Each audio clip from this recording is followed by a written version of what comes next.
Subscribe कीजिए chemistry network channel को और बेल आइकन को भी ऑल नोटिफिकेशंस पे कर दीजिए ताकि आपको हमारी आने वाली वीडियोस की नोटिफिकेशन मिलती रहे। धन्यवाद। नमस्कार दोस्तों, तो आज हम 11th क्लास की इनऑर्गेनिक केमिस्ट्री स्टार्ट कर रहे हैं और जिसका फर्स्ट चैप्टर होता है 9 चैप्टर। और इसमें हम जो सबसे पहले पढ़ेंगे हाइड्रोजन के बारे में।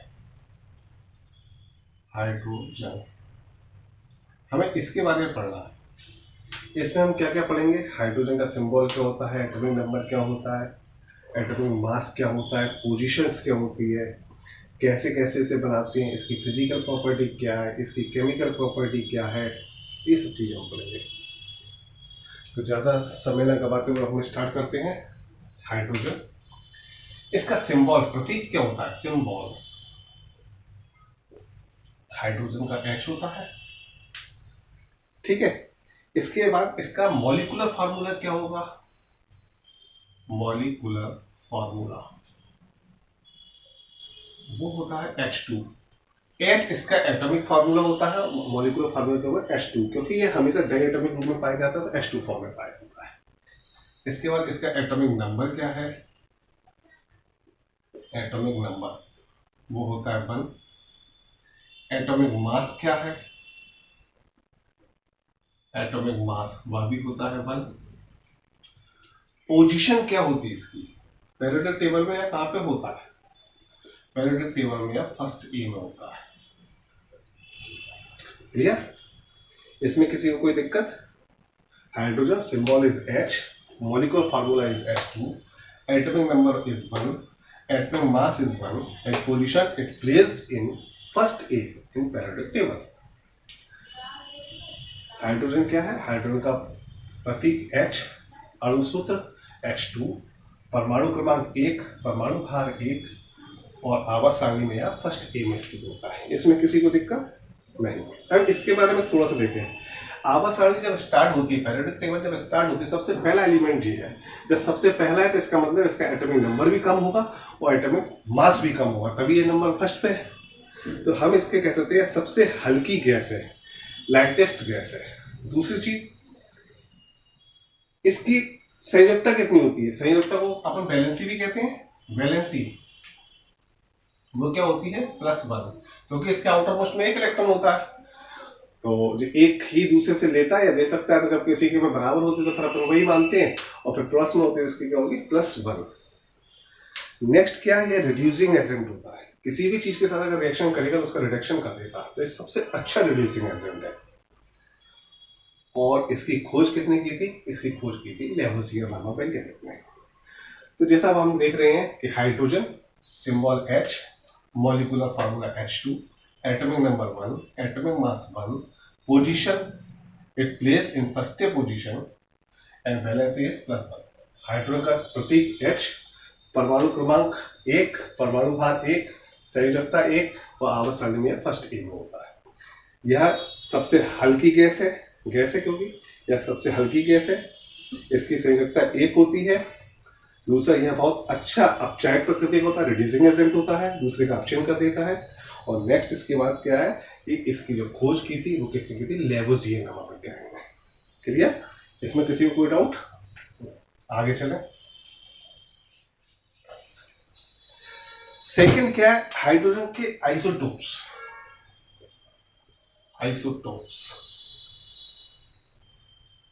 आइसोटोप्स समस्थानिक।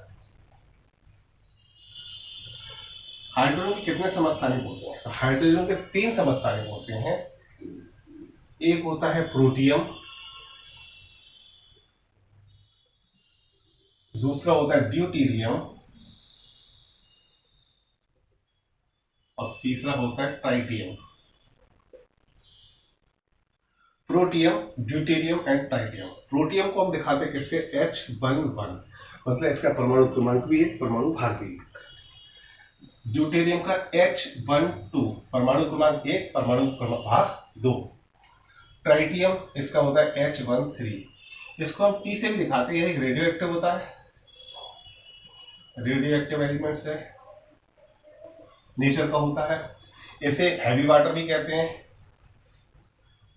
माने भारी जल भी कहते हैं, और भारी जल भी कहते हैं इसलिए हम G2O से भी दिखाते हैं इसको। ठीक है, तो आइसोटोप्स कितने होते हैं इसके? 3। पहली चीज ये होती है आइसोटोप्स होते क्या है। तो इनमें अगर अपन गौर करें तो नीचे की साइड जो लिखे होते हैं वो होते हैं एटॉमिक नंबर, और ऊपर जो होता है वो होता है एटॉमिक मास। ठीक है, तो समझताने क्या होता है जी, एक ही चीज की है, तो एक ही परमाणु के ऐसे तत्व, एक ही परमाणु के ऐसे रूप जिनके परमाणु क्रमांक तो समान होते हैं किंतु परमाणु भार भिन्न भिन्न होते हैं, समस्थानिक कहलाते हैं। क्लियर? समस्थानिक क्या है? एक ही परमाणु के ऐसे रूप जिनके परमाणु क्रमांक समान होते हैं किंतु परमाणु भार भिन्न भिन्न होते हैं, समस्थानिक कहलाते हैं। Isotopes, what is isotopes? Isotopes is the form of the same element, या इसे कह सकते हैं element of same atom, element of same atom which have same atomic number but differ in atomic mass is called isotopes. Atoms of the same element which have same atomic number, then isotopes क्या हो गए? The atoms of the same element which have same atomic number and different atomic mass are called isotopes. They are placed in same position in periodic table, so they show almost same properties, physical properties as well as chemical properties. Mainly they are same in physical form. Okay, तो समस्थानिक क्या होगा? एक ही तत्व के ऐसे रूप जिनके परमाणु क्रमांक तो भिन्न समान होते हैं किंतु परमाणु भार भिन्न भिन्न होते हैं, समस्थानिक कहलाते हैं। और ये आवर्त सारणी में एक ही स्थान पर स्थित होते हैं, इसलिए इनके भौतिक गुण भिन्न भिन्न हो सकते हैं लेकिन रासायनिक गुण सदैव समान होते हैं। ठीक, आगे देखते हैं। वैसे भौतिक और रासायनिक गुण दोनों ही समान होते हैं इनके खासतौर से।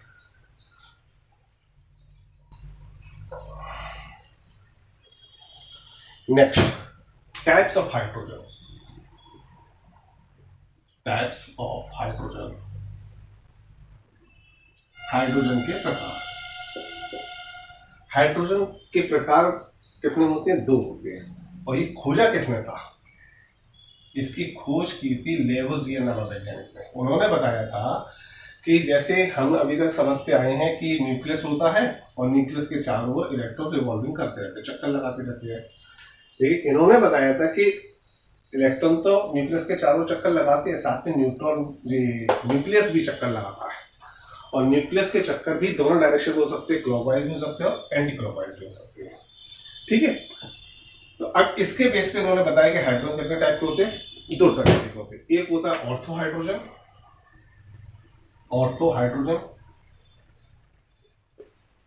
और दूसरा होता है पैरा हाइड्रोजन।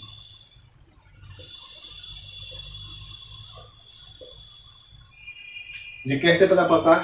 तो हाइड्रोजन के एटम्स होते हैं, तो अगर हाइड्रोजन मॉलिक्यूल H2 है तो उसके 2 एटम हो गए, एक एटम जे बन जाती है, इसका जे न्यूक्लियस हो गया, एक हाइड्रोजन का एटम जे हो गया, इसका जे न्यूक्लियस हो गया। ठीक है, अगर दोनों न्यूक्लियस, अगर हाइड्रोजन परमाणु के न्यूक्लियस, दोनों न्यूक्लियस का डायरेक्शन सेम हो, एक ही दिशा में गमन करते हैं, एक ही दिशा में रिवॉल्विंग करते हैं, तो इसे कहते हैं ऑर्थो हाइड्रोजन। क्या कहते हैं उसे?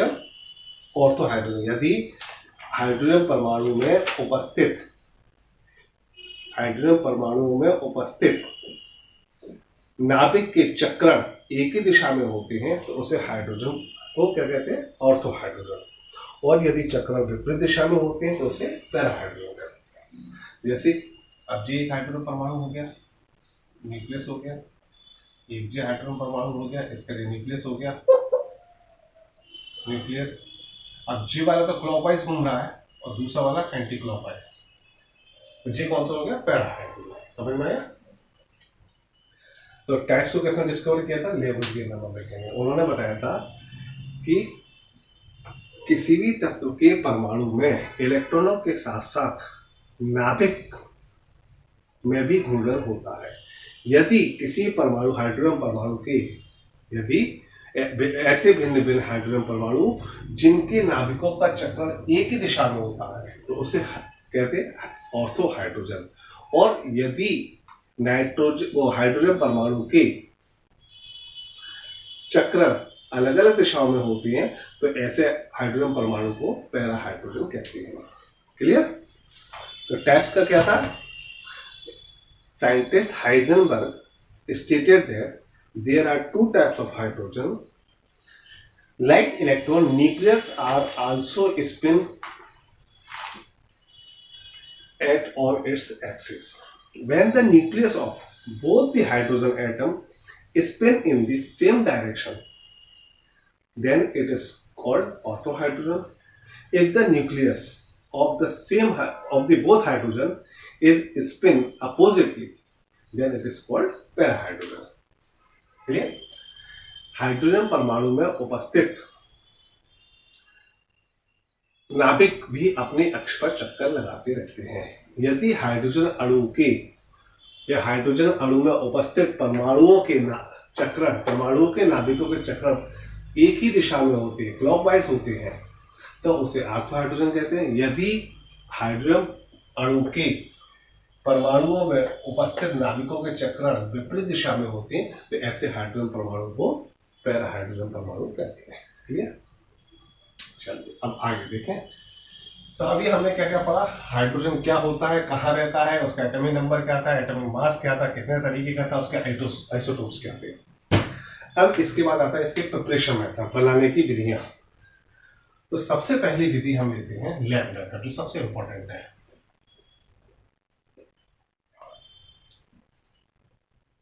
इनके हम चित्र नहीं बना रहे, चित्र आप किताब से देख सकते हैं कि चित्र बनाने के लिए डायग्राम आते हैं, लेकिन ये क्वेश्चन ज्यादा से ज्यादा 4 नंबर का हो सकता है या 5 नंबर का हो सकता है। तो उसमें आपको डिटेल भी लिखनी है, केमिकल रिएक्शन भी लिखनी है। तो डिटेल और केमिकल रिएक्शन के अगर नंबर को आप डिस्ट्रीब्यूट कर दो तो कम से कम 2 नंबर का तो डिटेल होगी, 1 नंबर की केमिकल रिएक्शन होगी, बच्चे 2 नंबर या 1 नंबर। तो उसमें डायग्राम होगा, डायग्राम में भी पहले लाइनिंग होती है, फिर नॉमिनेशन होता है, तो नॉमिनेशन के भी नंबर होते हैं और लाइनिंग के भी। तो आप ये कोशिश मत करना कि पूरी किताब की जैसा ही फोटोकॉपी कर लें, वो नहीं, लाइनिंग खींचो, खत्म करो, नॉमिनेशन पूरा परफेक्ट होना चाहिए। ठीक है? तो हम इसमें चित्र नहीं बना रहे, हम पूरी प्रोसेस समझाते चलेंगे। तो हाइड्रोजन की लैब मेथड क्या है? प्रयोगशाला में हाइड्रोजन कैसे बनाते हैं? प्रयोगशाला में हाइड्रोजन दानेदार जस्ते पर, दानेदार कह सकते हैं इसे, या ग्रेन्युलेटेड कहते हैं इसमें, दानेदार, ग्रेन्युलेटेड। प्रयोगशाला में हाइड्रोजन दानेदार जस्ते पर तनु सल्फ्यूरिक अम्ल की क्रिया द्वारा बनाते हैं। सल्फ्यूरिक अम्ल का फार्मूला H2SO4। क्या करते हैं? जैसे आप किताब देखो तो ऐसे ही गोल पैनी का फ्लास्क होता है, उसमें दस्ता डाला रहेगा, फिर ऊपर से H2SO4 कराएंगे, फिर इधर से गैस बनेगी, वो निकलेगी। तो तब डिटेल में बच जाओ। यहाँ पे जी है दानेदार जस्ता ग्रेन्युलेटेड जिंक इधर रहेगा और इधर से H2SO4 जाएगा, फिर उसे हीट अप करते हैं। अपन डायग्राम के लिए नहीं आ रहे, तो प्रयोगशाला में कैसे बनाते हैं? जब दानेदार जस्ते पर तनु सल्फ्यूरिक अम्ल प्रवाहित करते हैं, अभिक्रिया के फलस्वरूप हाइड्रोजन गैस प्राप्त होती है। ठीक है? जब दानेदार जस्ते पर तनु सल्फ्यूरिक अम्ल गिराते हैं या अभिकृत कराते हैं तो हाइड्रोजन गैस प्राप्त होती है। अब हाइड्रोजन गैस तो प्राप्त हो गई, साथ में क्या बनता है? तो अपन ऐसे देखें, Zn के ऊपर क्या होता है? 2 प्लस चार्ज, H2 के ऊपर इधर H2 है, कंपाउंड है, अगर इसके ऊपर कोई चार्ज शो नहीं हो रहा, इसका मतलब ये है कि इसमें जितने प्लस चार्ज है उतने ही नेगेटिव चार्ज है। तो हाइड्रोजन के ऊपर हम जानते हैं 1 प्लस है, तो इधर H2 है तो 2 प्लस होंगे, इसका मतलब बचे हुए SO4 पे क्या होंगे? 2 नेगेटिव होंगे। अब पॉजिटिव वाला नेगेटिव वाले से रिएक्शन करता है, तो Zn H2 से तो रिएक्शन करेगा नहीं, Zn किससे करेगा? SO4 से। तो क्या बन जाएगा? Zn और SO4। अब Zn के ऊपर +2 चार्ज, SO4 के ऊपर -2 चार्ज, तो इसको सिंपल फॉर्म में करते हैं तो 2 से चलेगा, 2 बन जाए 2, 2 बन जाए 2, तो 1 1 को क्रॉस में उतारने की जरूरत नहीं पड़ती। तो क्या फार्मूला बनेगा? ZnSO4। इसे क्या कहते हैं? Zn को कहते हैं जिंक और SO4 को कहते हैं सल्फेट। और हाइड्रोजन है तो सही दिखने का तरीका ये कि गैस है तो ऊपर उठती दिखाई देगी। ठीक है, तो क्या हो गया, जब दानेदार जस्ते पर तनु सल्फ्यूरिक अम्ल की क्रिया करते हैं तो हाइड्रोजन गैस प्राप्त होती है, साथ में जिंक सल्फेट बनता है। प्राप्त हाइड्रोजन में कुछ इंप्यूरिटीज भी रहती है। इंप्यूरिटीज कौन सी होती है, एक होती है फास्फीन की, PH3, आर्सिन की, EHS3। ठीक है, इसके अलावा क्या होती है इसमें, फास्फीन, आर्सिन, H2S की, तीसरी शुद्धि किसकी हुई, H2S की। फिर इसके बाद क्या होता है इसमें, SO2, NO2 और CO2, और लास्ट इंप्योरिटीज होती है वाटर की। तो ये कितनी इंप्योरिटीज दिए रहता है, 7 इंप्योरिटी, 1 2 3 4 5 6 7। कौन कौन सी होती है, PH3 phosphine, ESH3 arsine, hydrogen sulphide, sulphur dioxide, carbon dioxide, nitrogen peroxide, H2O, water. आप जानते हैं। तो इन अशुद्धियों को लैब में बनाने के लिए प्योर होना चाहिए, तो इन अशुद्धियों को हटाना पड़ेगा। तो हम क्या करते हैं कि जो हाइड्रोजन मिला उसे यू आकार की इस तरीके से बनी रहती है, ऐसी ट्यूब्स होती हैं, फिर ऐसे पास होती रहती हैं, फिर जिधर आएगी ट्यूब्स उसमें एक में भरा रहे, ऐसी यू ट्यूब्स होती है। उन यू ट्यूब्स में क्या भरा रहता है, इसको अलग करना होता है। तो इसमें क्या भरा रहेगा, सिल्वर नाइट्रेट का सॉल्यूशन। किसका भरा रहेगा, सिल्वर नाइट्रेट, AgNO3। सिल्वर का होता है AgNO3 का नाइट्रेट। H2S की अगर इंप्योरिटीज करना है तो इसे यू आकार के ट्यूब में से ही पास करेंगे, लेकिन उसमें क्या भरा रहेगा, लेड नाइट्रेट। तो PbNO3 फार्मूले बनाने आते हैं ना, और SO2, CO2 और NO2 को अगर दूर करना है तो उसे किस में से पास करेंगे, QH से बनी होने से। और इसके बाद पानी को हटाने के लिए dry calcium chloride, dry calcium chloride. ठीक है, इस तरह हमें समझ में आ गया क्या था कि प्रयोगशाला में हाइड्रोजन गैस दानेदार जस्ते पर तनु सल्फ्यूरिक अम्ल की क्रिया से बनाते हैं। इस तरह प्राप्त हाइड्रोजन में PH3, AHH3, H2S, CO2, SO2, NO2 और पानी की अशुद्धियां मिली रहती हैं। इन्हें पृथक करने के लिए प्राप्त हाइड्रोजन को सर्वप्रथम AgNO3 सिल्वर नाइट्रेट से भरी यू आकार की नली में से प्रोवाइड करते हैं, जो AHS3 और PH3 को अवशोषित कर लेता है और पृथक कर देता है। फिर इसे लेड नाइट्रेट से भरी यू आकार की नली में से प्रोवाइड करते हैं, जो H2S को अवशोषित कर लेगा। फिर इसे QH की नली में से प्रोवाइड करते हैं, जो SO2, NO2 और CO2 को अवशोषित कर लेगा। और अंत में इसे शुष्क कैल्शियम क्लोराइड से भरी यू आकार की नली में से प्रोवाइड करते हैं, जो क्या करेगा, जो H2 को अवशोषित करे। इस तरह प्राप्त हाइड्रोजन 99.5% शुद्ध होती है। कितनी होती है, 99.5, 100% कुछ नहीं होता। क्लियर, क्या होगा in lab hydrogen, how you form hydrogen in lab, in lab hydrogen is form through the reaction of zinc with dilute sulfuric acid. When dilute sulfuric acid passes over granulated zinc, it gives hydrogen. It releases hydrogen. Obtained hydrogen contains some impurities like phosphine, arsine, H2S, CO2, SO2, NO2, and water. For removing it, obtained hydrogen first pass U-shaped tubes filled with silver nitrate solution. Silver nitrate solution absorbs PH3 and AHS3 impurities. Then it passes through the lead nitrate filled U-tubes. It absorbs H2S. Then it passes in QH solution tubes. It absorbs SO2, NO2 and CO2. At end, we pass obtained hydrogen into dry CaCl2. It absorbs moisture or water. Therefore, we obtain 99.5% pure hydrogen. Okay, this is the lab method of hydrogen preparation. Next,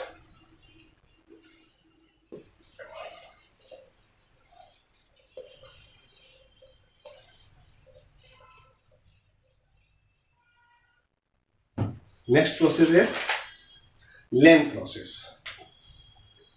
Lane की विधि।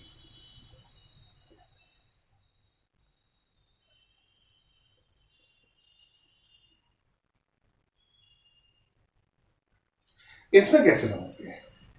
इस विधि में हम क्या करते हैं, रक्त तप्त लोहे पर, लोहे का फार्मूला Fe, और कैसा रेड हॉट रक्त तप्त, रेड हॉट जो देखा ना, जो हाशिए वगैरह बनाते हैं, चाकू बनाते हैं लोहे के, एकदम गर्म कर दे खून जैसा लाल, तो उसे कहते हैं रेड हॉट, मुलायम हो जाता है। जिस फॉर्म में चाहे अपन उस फॉर्म में बना सकते हैं, जिस शेप में चाहे। तो रक्त तप्त लोहे पर जब पानी की भाप प्रवाहित करते हैं, भाप तो H2 ही रहेगा।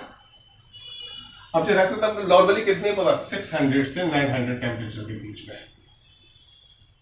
जब रक्त तप्त लोहे पर पानी की भाप प्रवाहित करते हैं तो हाइड्रोजन गैस प्राप्त होती है।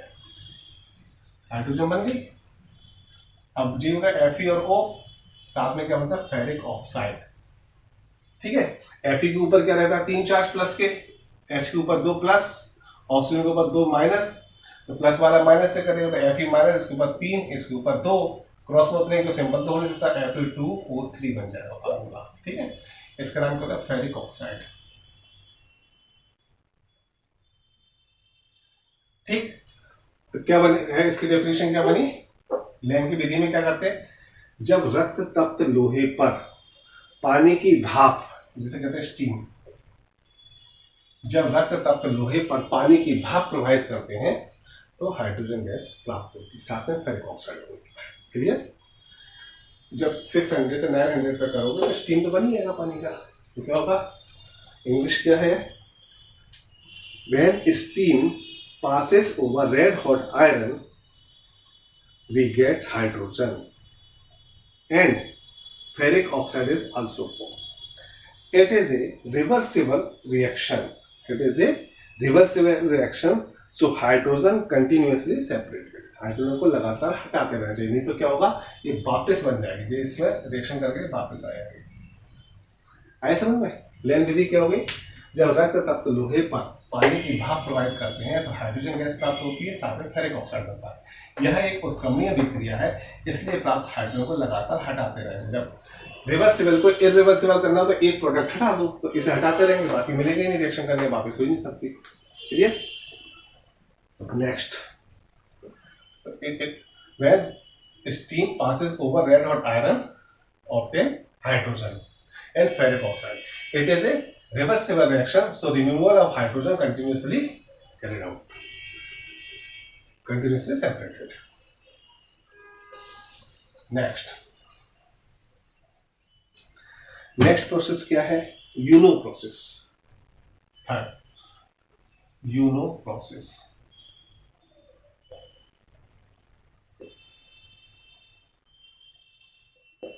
यूनो की विधि।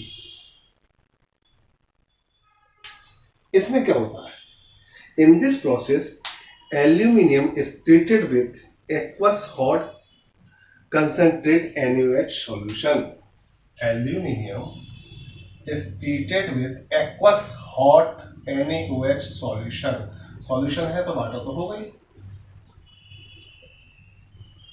इस विधि में एल्यूमिनियम को सोडियम हाइड्रोक्साइड के जलीय विलयन के साथ अभिकृत करते हैं, जिससे हाइड्रोजन गैस प्राप्त होती है और साथ में सोडियम मेटा एल्यूमिनेट NaAlO2। याद रखना कि अगर NaOH की रिएक्शन इसके साथ होती है एल्यूमिनियम से, तो सोडियम मेटा एल्यूमिनेट हमेशा बनता है। क्लियर? इसका नाम दे देते हैं सोडियम मेटा एल्यूमिनेट।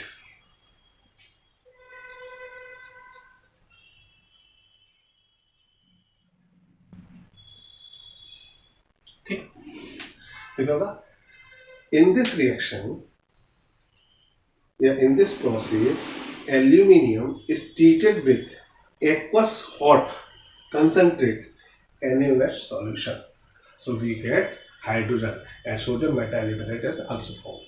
इस अभिक्रिया में एल्यूमिनियम को सोडियम हाइड्रोक्साइड के जलीय विलयन के साथ अभिकृत करते हैं, जिससे हाइड्रोजन गैस प्राप्त होती है और साथ में सोडियम मेटा एल्यूमिनेट बनता है। ठीक है, नेक्स्ट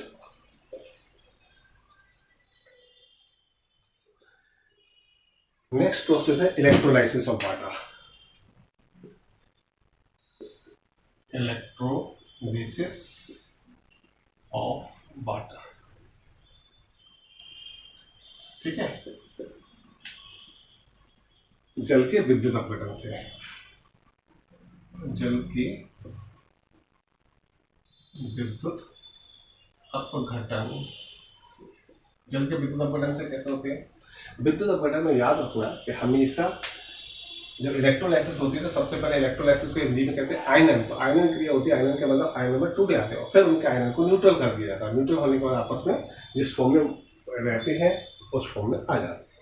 जैसे क्या करते हैं हम, वाटर का इलेक्ट्रोलाइसिस करते हैं तो वाटर लेते हैं, वाटर को HOH लिखेंगे। अगर प्योर वाटर होगा तो इलेक्ट्रोलाइसिस नहीं होगी, इसलिए क्या करते हैं इसमें 15% एसिड या बेस कुछ मिला देते हैं। 15% क्या मिलाते हैं? जैसे एसिड या बेस में से कुछ मिला दिया था।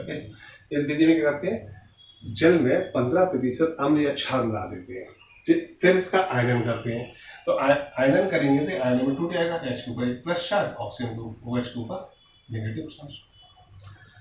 इसके बाद क्या होता है, इनके जो आयनन हुआ, आयन बने, इन आयनों को न्यूट्रल किया था। आयन का न्यूट्रल करने के लिए या तो इलेक्ट्रॉन दिए जाते हैं, इलेक्ट्रॉन निकलते हैं। जैसे हाइड्रोजन की बात करें, हाइड्रोजन कैसा पॉजिटिव, तो पॉजिटिव वाली चीज किस पे आएगी, इलेक्ट्रोड कौन से पे आएगी, नेगेटिव वाले पे।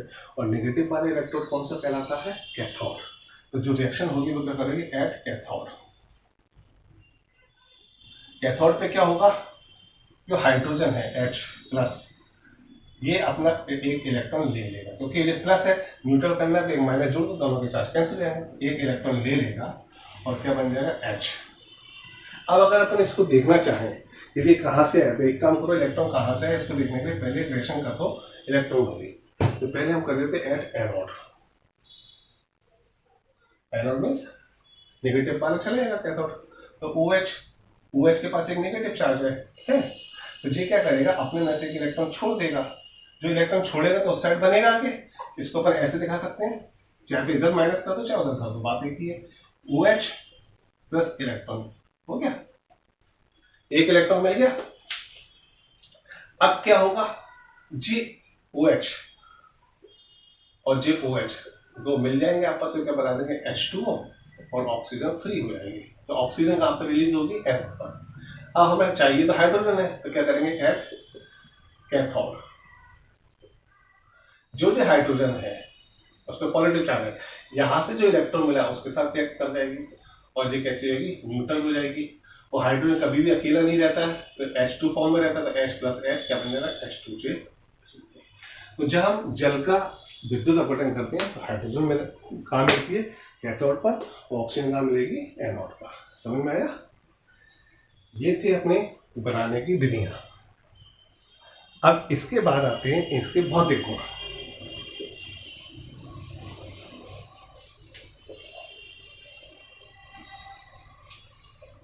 तो भौतिक गुण क्या होगा, फिजिकल प्रॉपर्टी समझ ही सकते हैं। फिजिकल आने कोई पूछता नहीं है, लेकिन आना चाहिए। फिजिकल प्रॉपर्टीज कौन सी होगी, सबसे पहले it is the lightest gas, it is slightly soluble in water, ये सबसे हल्की गैस है, पानी में कम घुलनशील होती है। ठीक है, it's solubility increase on increasing temperature, तापमान बढ़ाने का इसकी विविधता बढ़ती जाती है।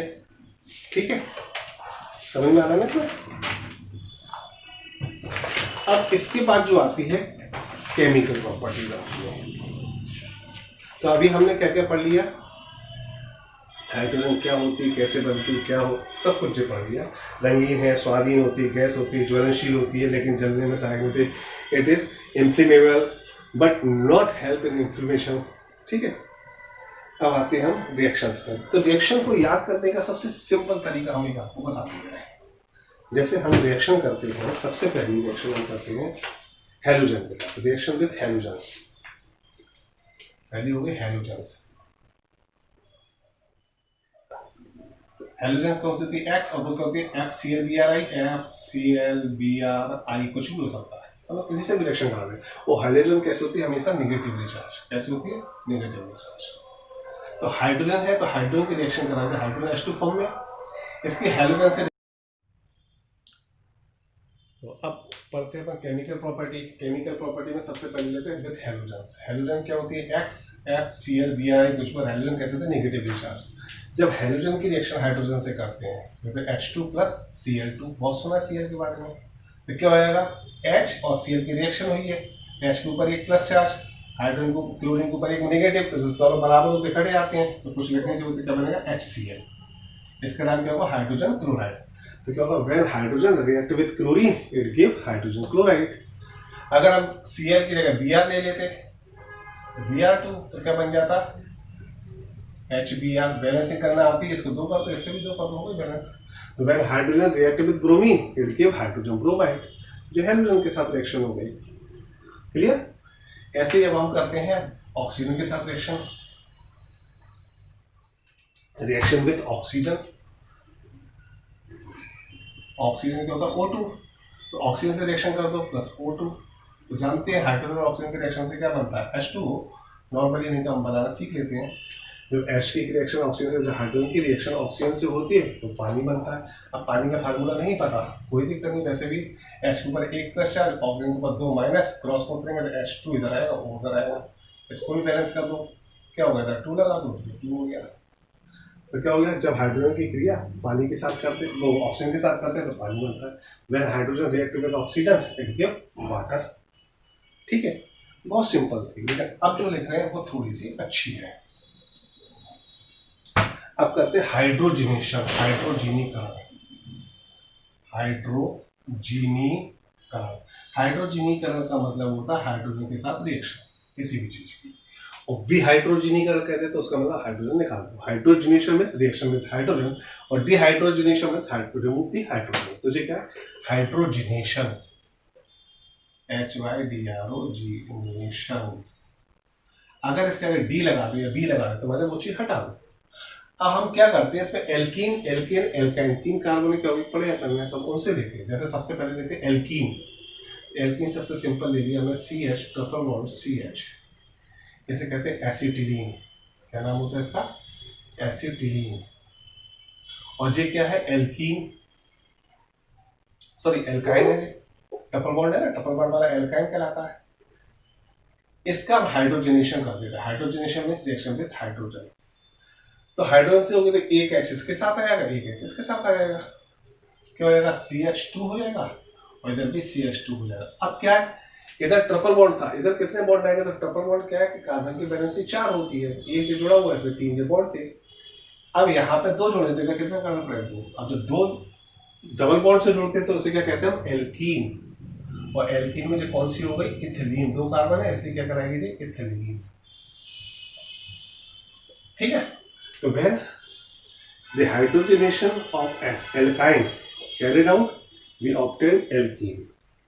जब एल्काइन का हाइड्रोजनेशन करते हैं, हाइड्रोजनीकरण करते हैं, अर्थात हाइड्रोजन से क्रिया करते हैं तो एल्कीन प्राप्त होती है। ठीक है, ऐसे कह सकते हैं क्या होता है जब हाइड्रोजन की क्रिया एसिटिलीन से करते हैं, जब एसिटिलीन की हाइड्रोजन की क्रिया एसिटिलीन से करते हैं तो इथिलीन प्राप्त होती है।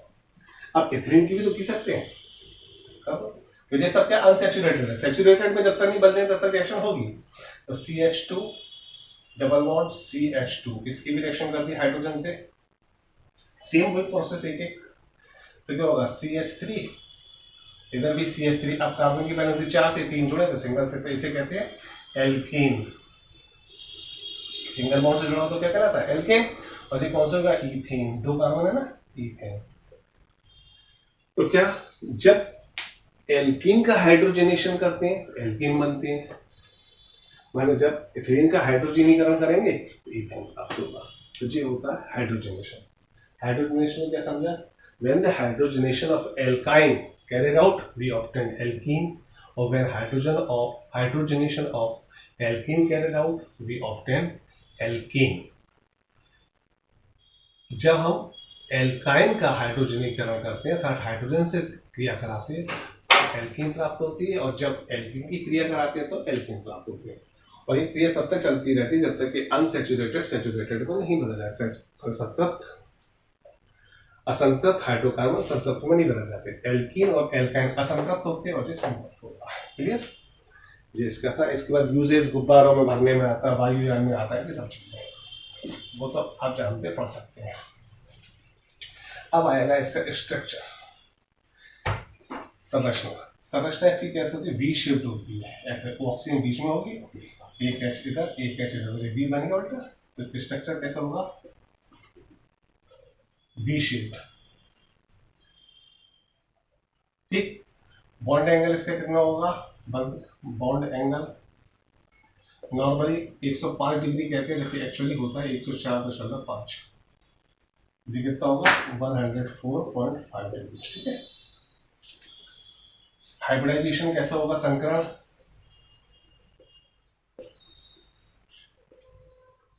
sp3 वो कैसे निकालते हैं वो बता ही चुके हैं।